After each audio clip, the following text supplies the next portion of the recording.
Hello and thanks for joining us for our mid-morning edition of Arirang News. I'm Mark Broom. Let's kick things off with a look at the day's headlines.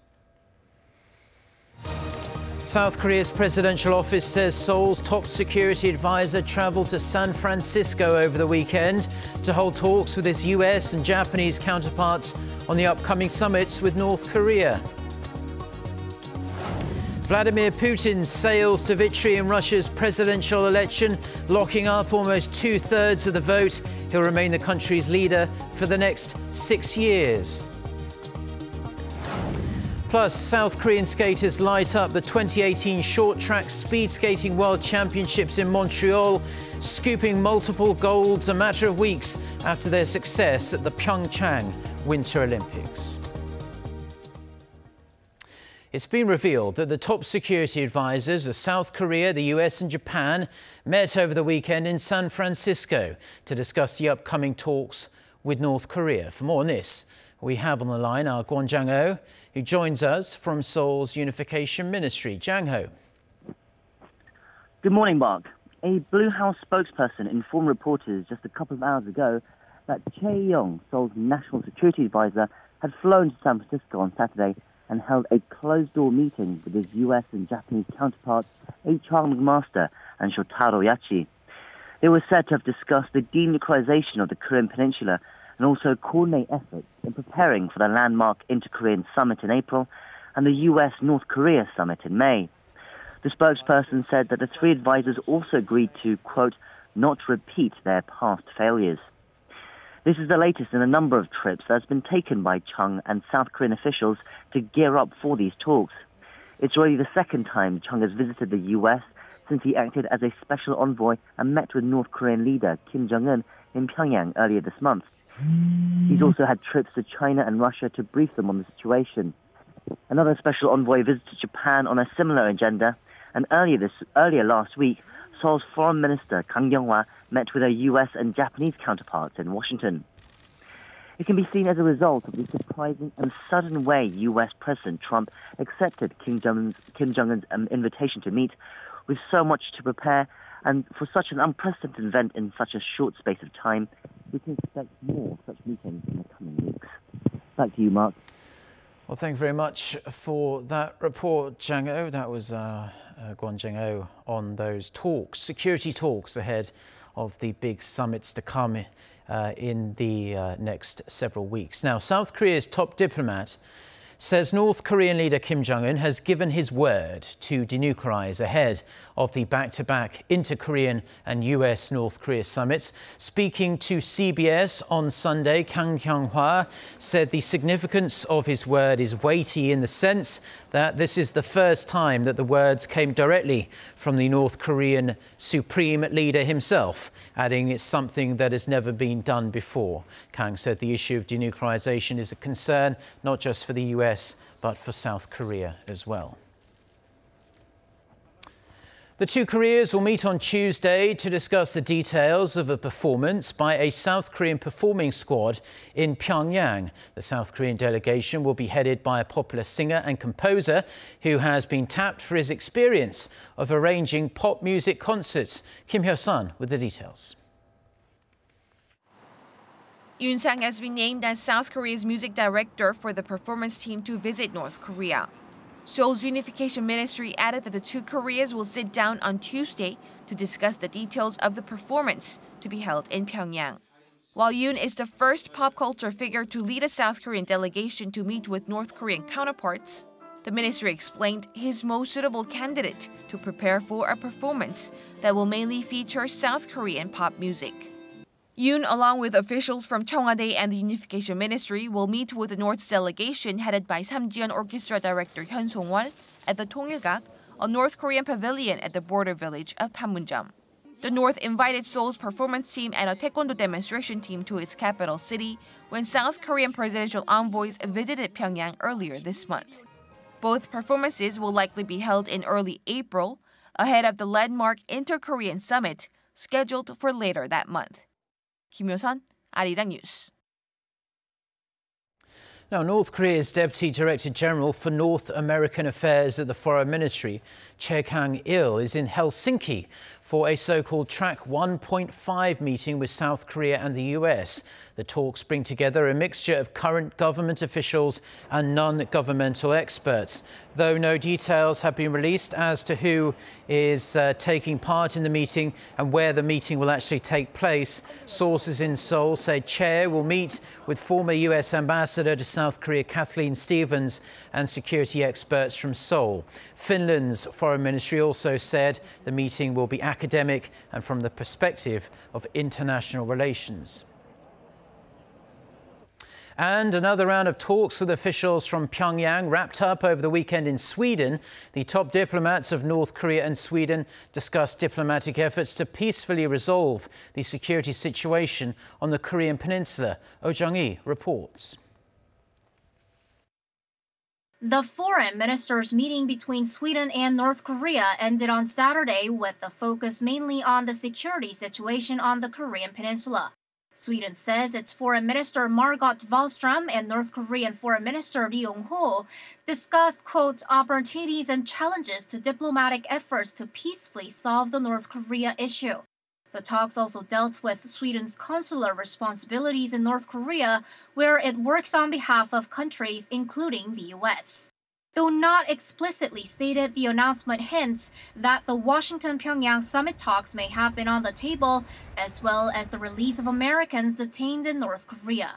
Stockholm added that the two ministers touched upon regional security cooperation among South Korea, Japan, Russia, China, and the U.S., which implies that they may have also talked about the resumption of the six-party talks. But the ministry did not reveal specifically what the two ministers agreed on, raising the possibility that Sweden and North Korea were not able to come together on much or anything. Pyongyang has not made any announcement about the talks with Sweden as of yet. 오정희, Arirang News.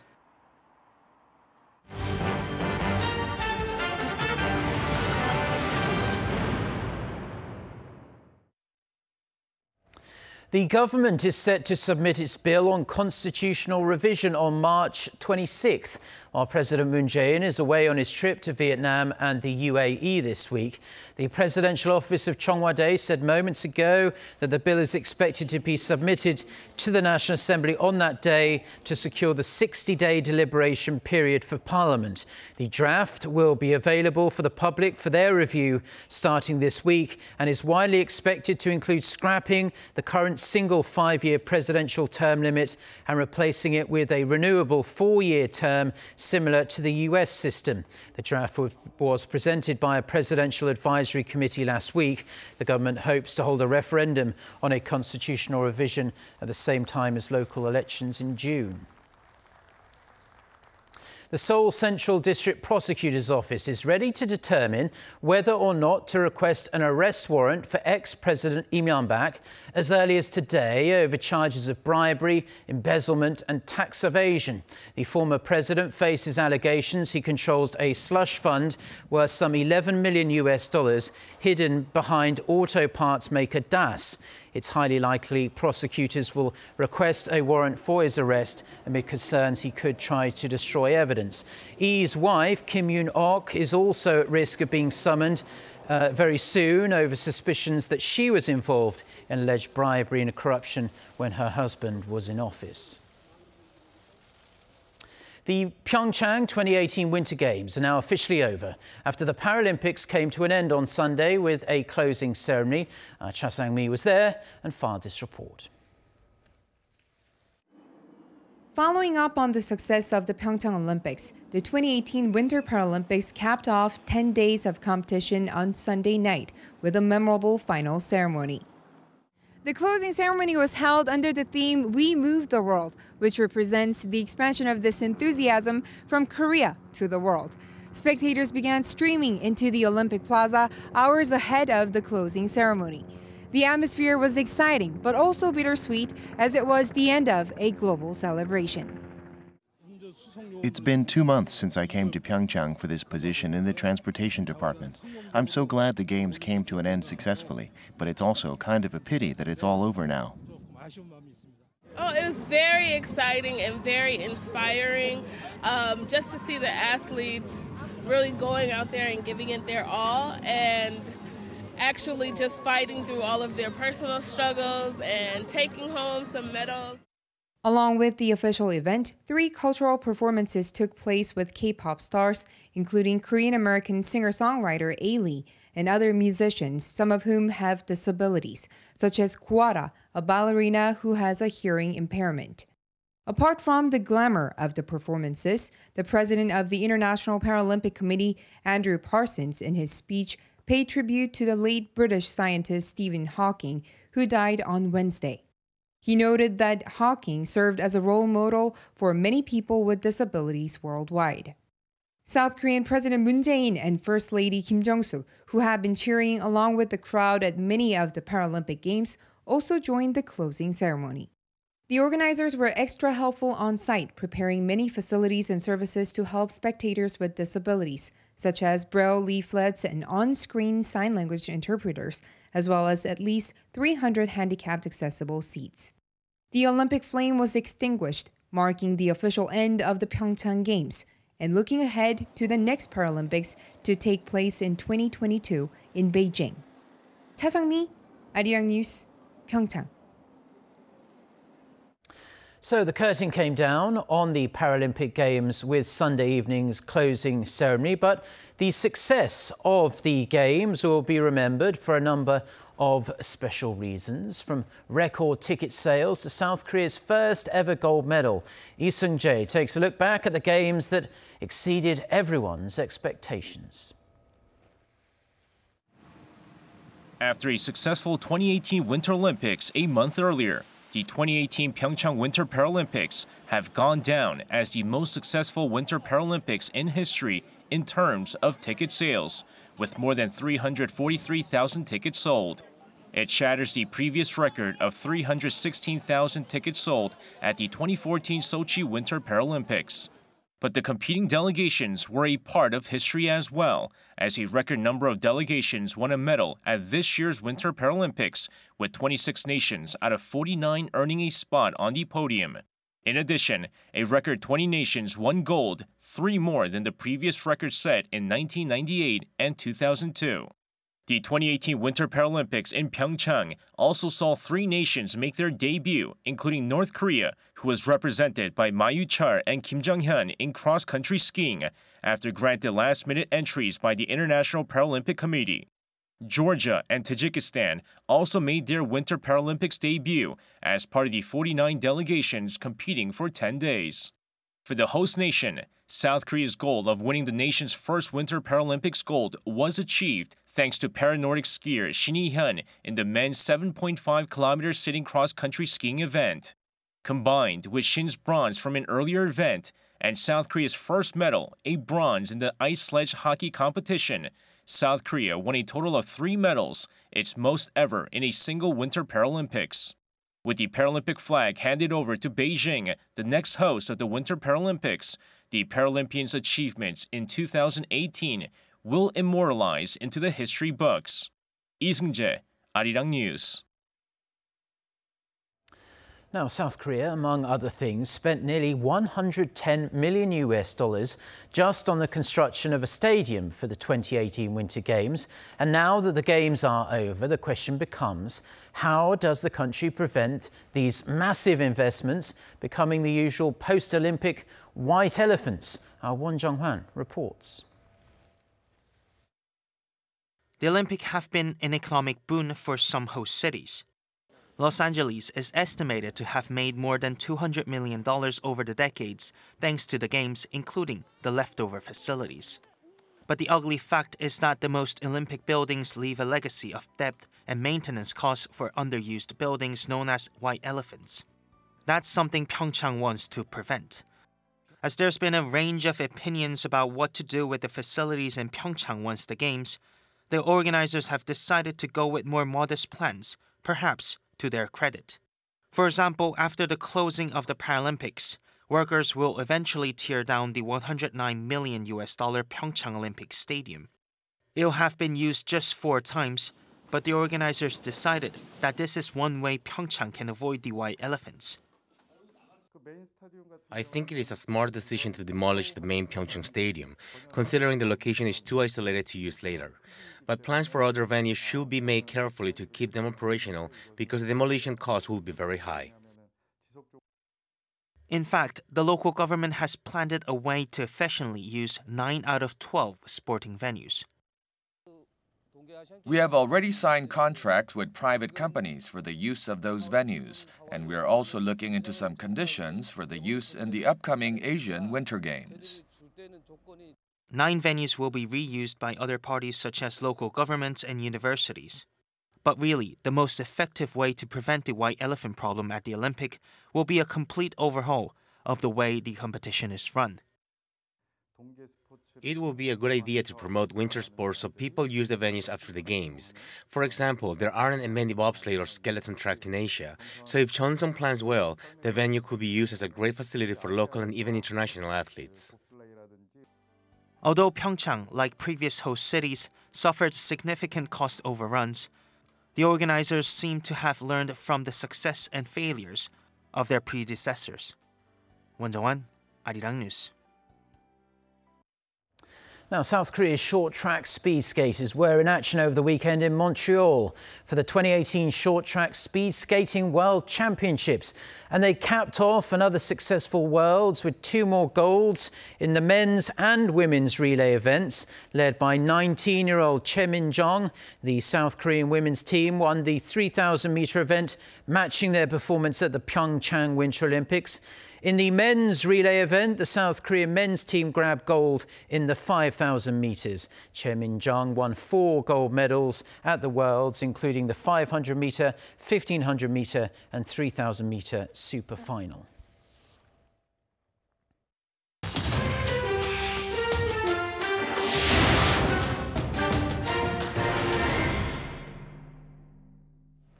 Now for a look at stories making headlines around the world, and we're going to start in Russia today. As widely expected, Vladimir Putin has won a 4th term as president, taking the helm of the Kremlin for another 6 years. For more on this and other international news, let's turn to our Noah Adam. So Adam, just run us through how the vote played out. Well, Mark, early results and an exit poll from Sunday's election show Putin with nearly 75% of the vote, so there's no disputing the fact that he has won. A state exit poll put voter turnout at about 64%, which is just over a percentage point lower than that in the 2012 election. Putin was hoping for a large turnout and large margin so he could claim an indisputable mandate. Confident of the win, he gave a brief acceptance speech in Moscow, thanking his supporters. Thank you very much for your support. Success waits us. It is very important to stay unified, my dear people. It is very important to win over even those who might have voted for different candidates. We need this unity to move forward, and in order to move forward, we must note the feelings of every citizen. However, Sunday's election was not without its controversies. Prior to the poll, Putin's main rival, Alexei Navalny, was barred from the race due to a fraud conviction which he said was manufactured by the Kremlin. He had repeatedly urged voters to boycott the election, and on his YouTube channel after the poll, Navalny called Putin a liar for claiming Russia was a democratic country with fair courts. As for the poll itself, there have been widespread reports of ballot box stuffing and forced voting. Russia's Central Election Commission recognized that there were some irregularities, but said there were no major violations and will likely declare the vote as legitimate. Even with the hiccups, however, Putin's popularity in his country is undeniable. It remains high despite his suppression of dissent and reproach from Western nations over Syria, Ukraine, allegations of Russian election meddling, and more recently, the poisoning of a former Russian spy in Britain. Amid renewed attention to a cronyism scandal surrounding Japanese Prime Minister Shinzo Abe, his cabinet's approval rating has taken another hit. A Kyodo News poll released on Sunday shows support dropping to 38.7%, down 9.4 percentage points from a previous poll conducted about 2 weeks ago. The latest survey was conducted over the weekend, about a week after the Finance Ministry admitted to removing references of Abe and his wife from documents linked to the scandal. More than 66% of respondents said Abe should be held accountable for the ministry's action. However, 47.6% said Abe does not need to resign, while 43.8% said he should. Turkish-backed forces have taken over the Syrian city of Afrin after Kurdish forces were forced to leave the area. Turkish President Recep Tayyip Erdogan said his special forces and the Free Syrian Army seized control of the city centre on Sunday morning local time. Turkish fighters could be seen waving flags and taking down a statue of a legendary Kurdish figure. It is the result of a 2-month operation to clear the border region of the Kurdish YPG militia, despite calls from Europe and the United States urging Ankara to stop the offensive. Turkey sees the YPG as terrorists, but the U.S. has trained and even armed some Kurdish troops to fight against the Islamic State group.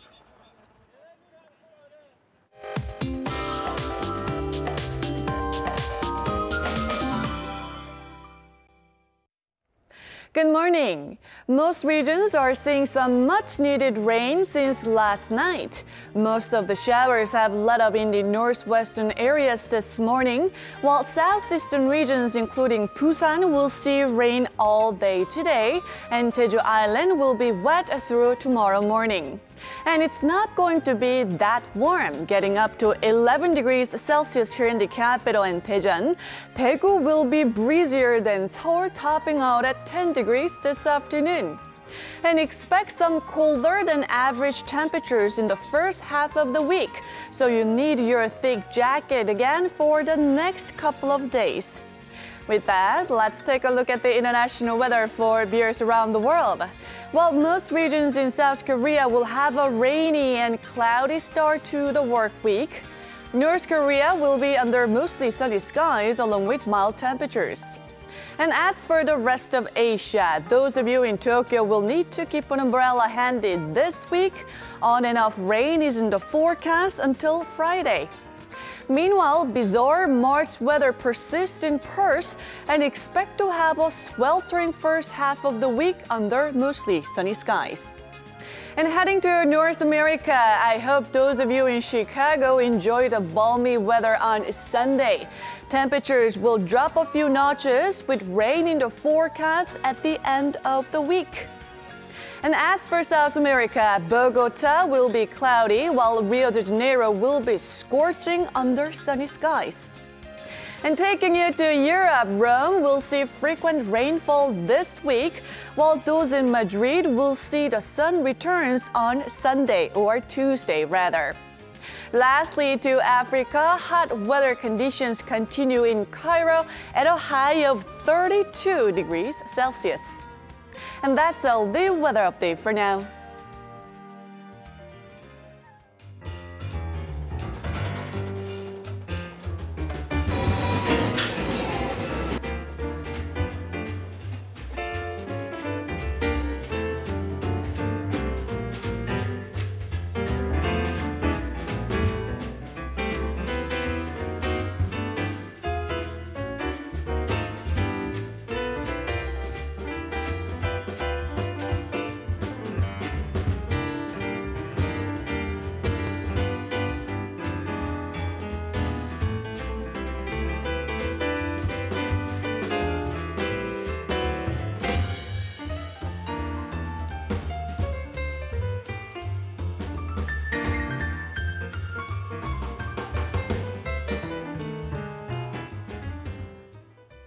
Well, on that delicious-looking note, that's where we're going to leave the news for now. Our next bulletin is coming up at noon Korea time in around an hour and a half from now. So until then, goodbye.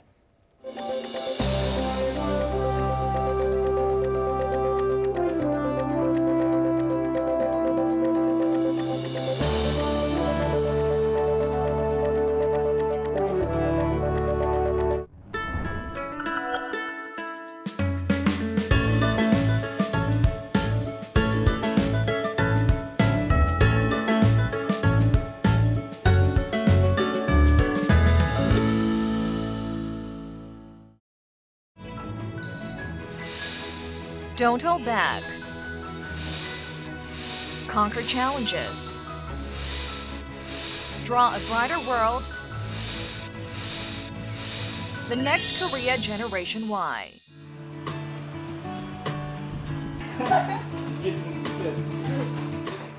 안녕하세요. 저는 위드고의 고상우라고 합니다. 저희 회사 위드고는 착한 음료를 통해서 청춘의 삶을 응원하는 회사입니다.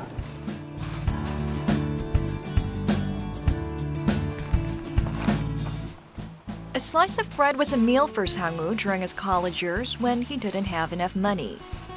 He believes that many young people go through the same experience.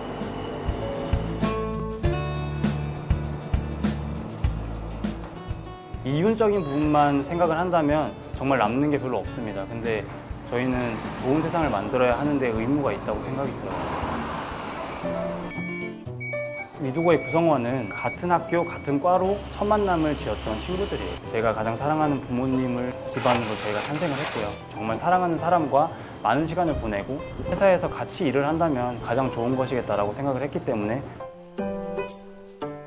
제조업이라든지 공장에서 일한다는 인식 자체가 동생들 같은 경우에는 제가 좀 미안한 부분이 있어요. Others might have prejudice against working in a factory, but Sang-woo tells his co-workers that if they believe they're doing something valuable, they don't need to pay attention to what others think. Sang-woo believes that by living an honest life himself, he can change those around him.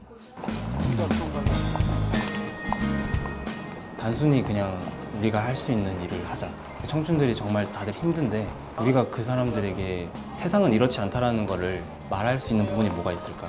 흡사된 음료를 하나 그냥 준다고 해서 그 사람 삶에 많은 영향을 미칠 수는 없겠지만 저희가 나눠줄 때 그런 표정이라든지 말이 진심이 전해지면 그 청춘들도 마음이 아주 따뜻해지고 세상을 바라보는 시각 자체가 달라지지 않을까.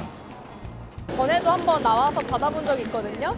근데 그때도 문구 같은 걸 써서 주셨더라고요. 그게 자극이 되고 힘을 받는 건 느꼈어요. 그리고 맛있더라고요. 네, 그래서 되게 감사했어요. 그때도. 지금도 잘 먹겠습니다. Sang-woo knows they can't change the social structure immediately, but he believes if they take one step at a time, they will eventually make a better world for future generations. 나는 작은 한 병에 큰 행복을 담는 대한민국 20대다. The next Korea Generation Y.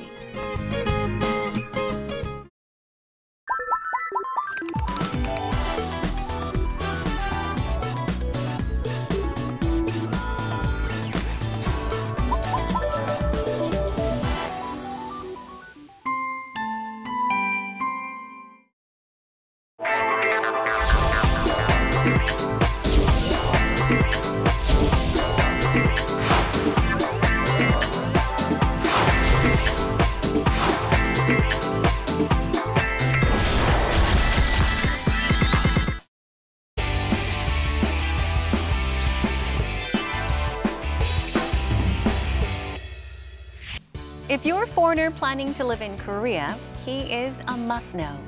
His name is Paul Carver, and he's the head of the Seoul Global Center that specializes in helping foreigners ease into their new life in Korea. So, what practical advice can he give to make your life in Korea more enjoyable? 다들 영국에 대해서 혹시 좀 아는 거 있나요? 영국 어떤 나라인지, 어디 있는지? 선생님이 사는 나라. 정답.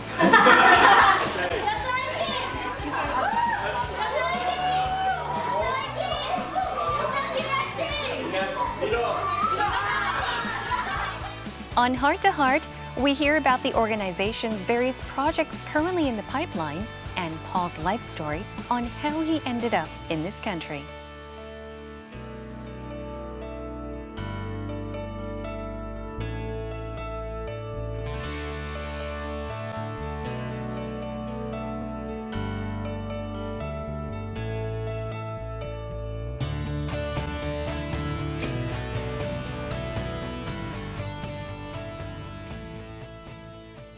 Our guest today goes all out to help expatriates in Korea. Joining us today on Heart to Heart is head of the Seoul Global Center, Paul Carver. Hello, and thank you for joining us on Heart to Heart. Would you like to say hello to our viewers that are watching? Firstly, thank you for having me.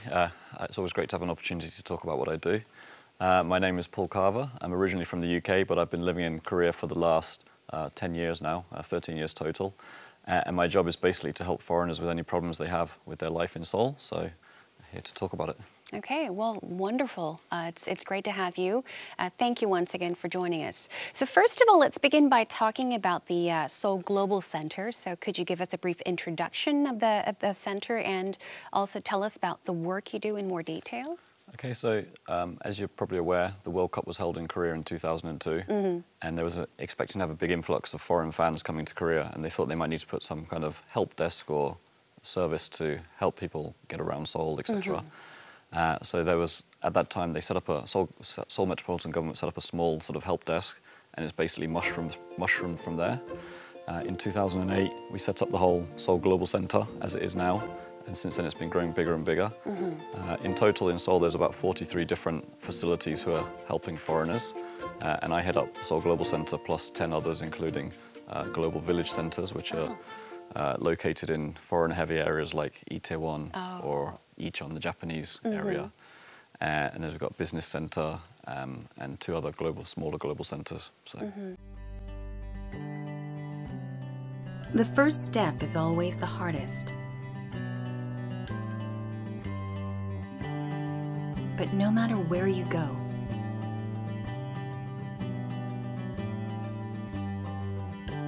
no matter where you live,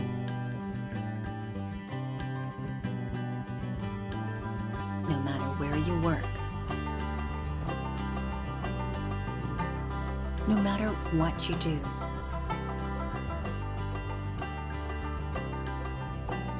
there is someone there to guide you.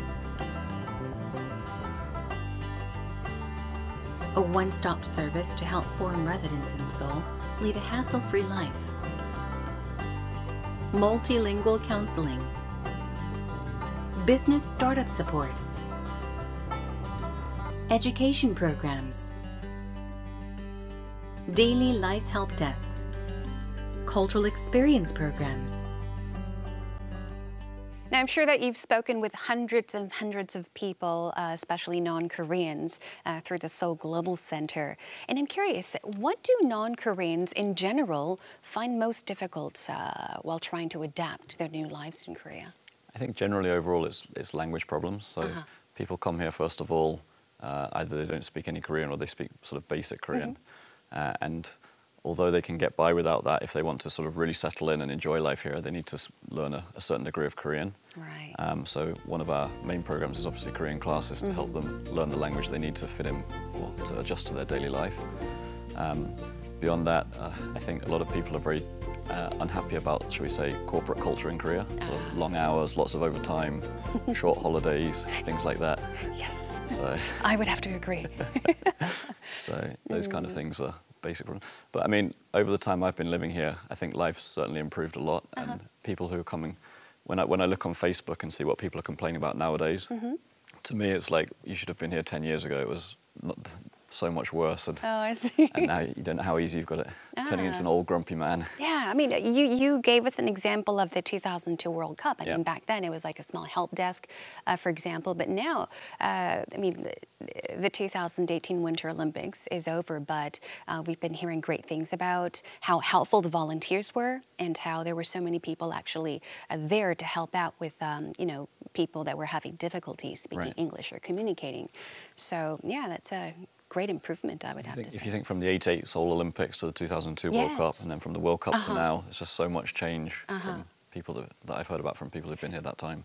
I mean, I'm sure that you've seen a lot of positive changes as well over the years. So what do non-Koreans residing in Korea find most convenient? I think the first thing that everyone notices is the public transportation. The buses, frequent. The buses and subways run from very early in the morning to very late at night, clean and etc. So that's the first thing that everyone notices. From my point of view, over the course of time, I've seen that we've seen Korea opening up. They've signed a bunch of FTAs with various different countries, so USA, Chile, Europe, and based on that we've seen an influx of foreign foods and other foreign products, which has made, like back in the day, if you wanted to find cheese, it was virtually impossible, right? But nowadays you can go into pretty much any supermarket and they'll have 5 or 6 different kinds of cheese that you can buy. So obviously, as I said, influx of foreign products, alcohol. We've seen big foreign chains like IKEA coming in, so you can get furniture and things like that. So that's one of the biggest improvements. When do you feel most fulfilled while working as head of the center?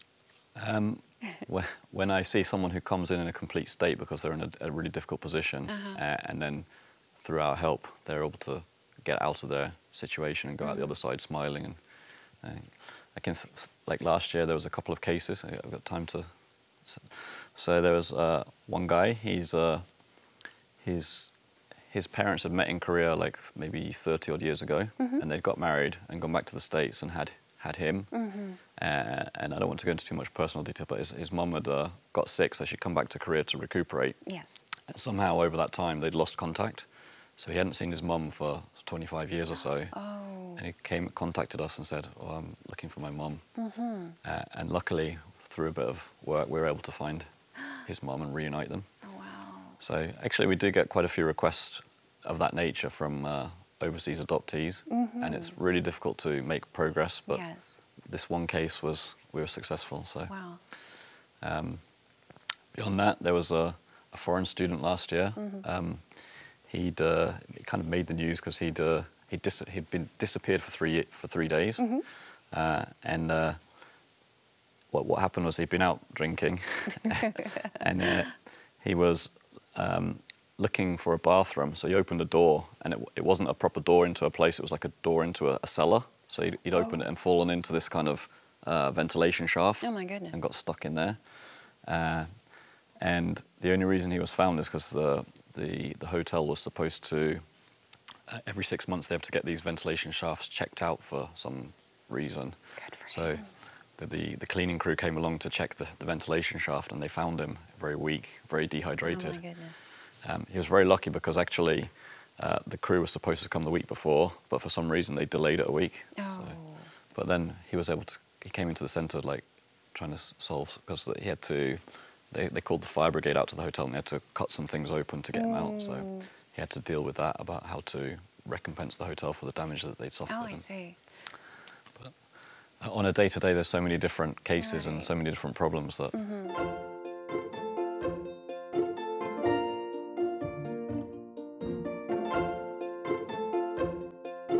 효과와 센터장님은 항상 자기 일에 열정적이시고 외국인 주민들의 그런 어려움과 마주치는 고민들을 항상 해결하려고 하시는 분이세요. 우리 센터장님도 외국인 분이시는 게 좋고 한국에서 살면서 외국인들의 입장을 누구보다도 잘 이해하시는 우리 센터장님이랑 일하기 너무 편하고 소통도 잘 됩니다. Whenever a new foreigner comes to Korea, Paul's always the first one to kind of help them settle in. He always meets them at the GS, he always kind of takes them to the football and shows them around. And he's a very, very passionate FC Seoul fan. There are 5 things that you need to know about Paul. Number 1, it was Paul who introduced me to my lovely wife. Number 2, Paul is from Yorkshire, God's own county. Number 4, Paul came to Korea because he heard they had the best plastic surgeons in the world and he wanted to look like Nicolas Cage.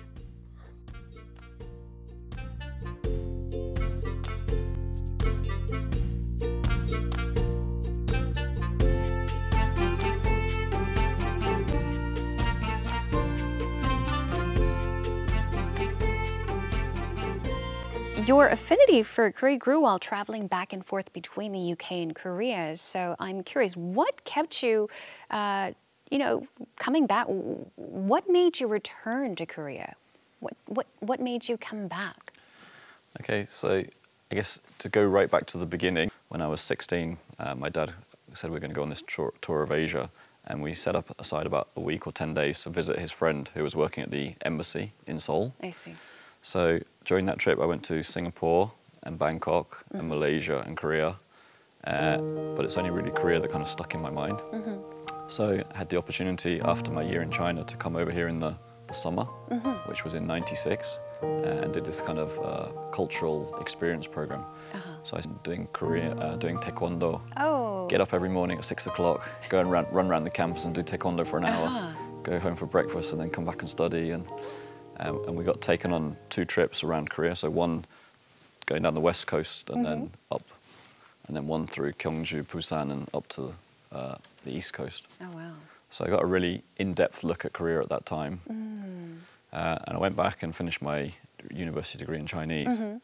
And when I was preparing to graduate, on our careers notice board one day, I saw this big poster saying, come to Korea and study for a master's degree. So I applied for this scholarship, which was given by the British Korean War Veterans Association, and along with Samsung Electronics. I applied, got it, came out here to do my master's. I see. 2 years here for my master's, stuck around 6 months for the World Cup. And I got married at that time.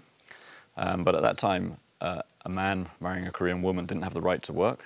So it wasn't easy to find a job. So I went back to the UK, joined an accounting firm, worked for about 5 years there, and then had the opportunity to get posted back out to Korea with that company. Came back, worked 8 years, decided that I wanted a new challenge, so joined Seoul City government. So that answers my question about what kept you coming back to Korea, and also, you know, what made you stay in Korea. So I guess those are all of your reasons. So here you are, having lived in Korea for over 10 years. Now you mentioned something about football. Right? So I'm going to move on to talk about football, because I know that you mentioned somewhere that you would go anywhere to watch an FC Seoul football match. And I understand that as a little boy, when you were like 3 or 4 years old, you would go to watch football with your father and your grandfather. They would take you everywhere. And you've always kind of had this special passion for football. Now, here's also an interesting fact. You and David Beckham are cousins.